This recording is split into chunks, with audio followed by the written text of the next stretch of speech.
Ok, comment nous y nous en forme? Donc, jeudi à là, on va montrer nous, en fait, nous allons aborder, penser deuxième section dans le document que nous avons préparé. Donc, nous allons laisser aborder section 2 ça, pour aller rapide parce que nous avons beaucoup plus pratique que théorique. Maintenant, il y a des mythes qui sont associés généralement à la crypto-monnaie. Donc, nous allons laisser ouais. Maintenant, 4 bagages que nous avons là, comment nous répondre avec eux, vrai ou bien faux. Ça veut dire que premièrement, c'est vous devez prendre des risques énormes pour réussir dans les cryptos. Bon, par contre, pour que ça crypto ça est pas gain ça, mais c'est pas grave. Donc, vous devez prendre, en fait, pour réussir, pour capable réussir dans la crypto-monnaie, faut qu'on prenne des risques énormes. Maintenant, est-ce que c'est vrai? Donc, pas oublier, généralement, vidéo mieux en façon que vous ne pouvez pas durer plus que 5 minutes. D'accord? On pourra aller rapide. Maintenant, est-ce que vous devez prendre des risques énormes pour être capable de réussir dans les cryptos? En fait, la réponse pourrait être un peu balancée, mitigée. Ça fait me dire ça parce que, en fait, au cas besoin vraiment un gros capital pour investir, pour capable faire un pile bénéfice sur lui. Mais pas nécessairement que au besoin prend de gros risques maintenant pour capable réussir dans les cryptos. Bien entendu, si possible, ma PCOS m'a montré un graphe.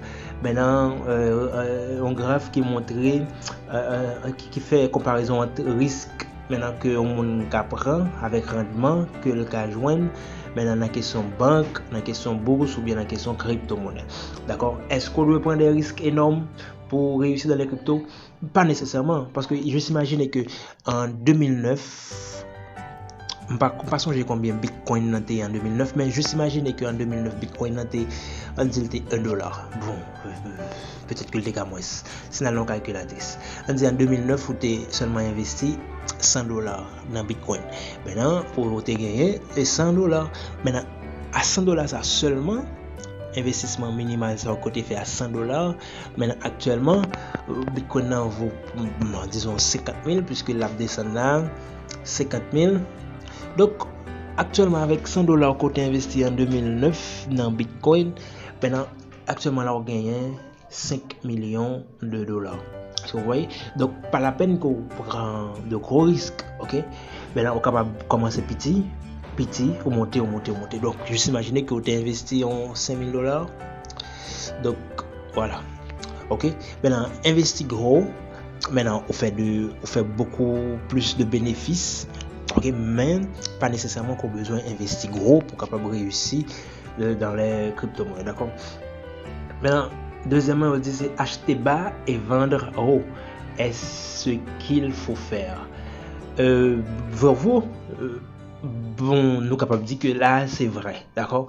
Parce que crypto-monnaie ça gagne là-dedans, c'est un peu une sorte de spéculation qui gagne sur le marché. Même dans dollar avec euro, c'est comme ça spéculation en fait. C'est acheter un fiat à bas prix et puis revendre à un prix qui est beaucoup plus élevé. Vous comprenez?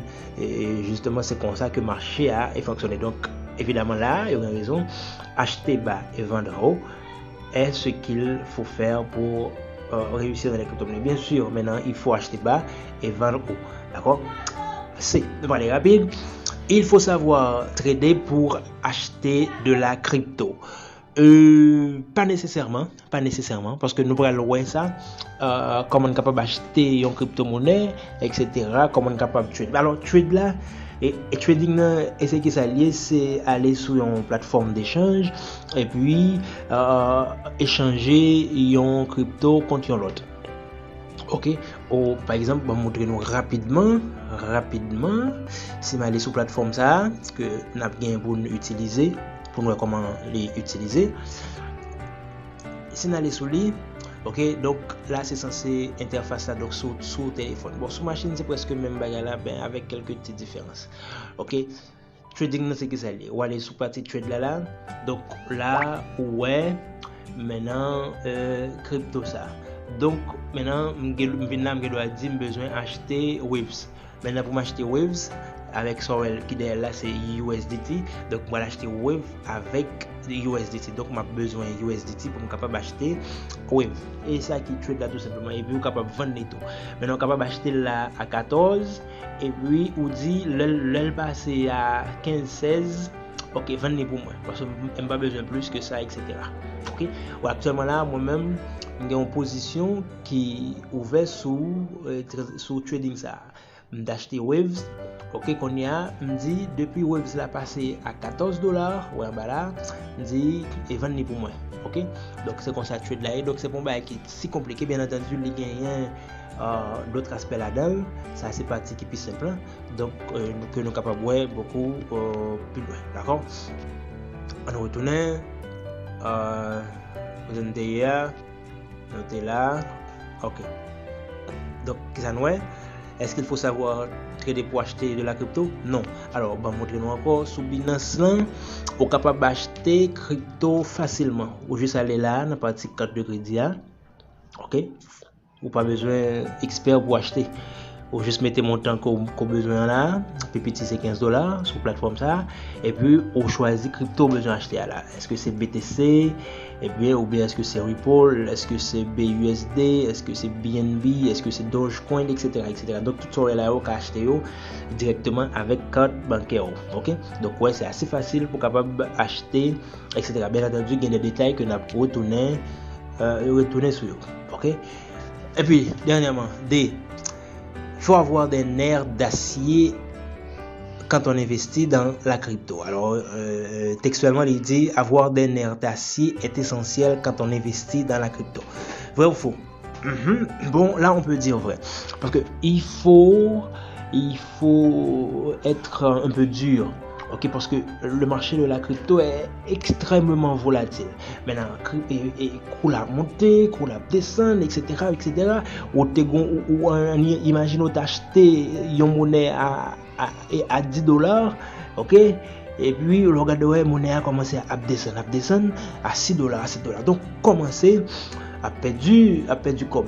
Maintenant à ce moment-là on est capable de courir, retirer cob là, etc. Donc maintenant parfois il faut laisser descendre parce que le marché a c'est comme ça fonctionne. Il y a des résistances que l'été gagne. Maintenant il va laisser tester résistance ensuite pour le retourner monter, etc.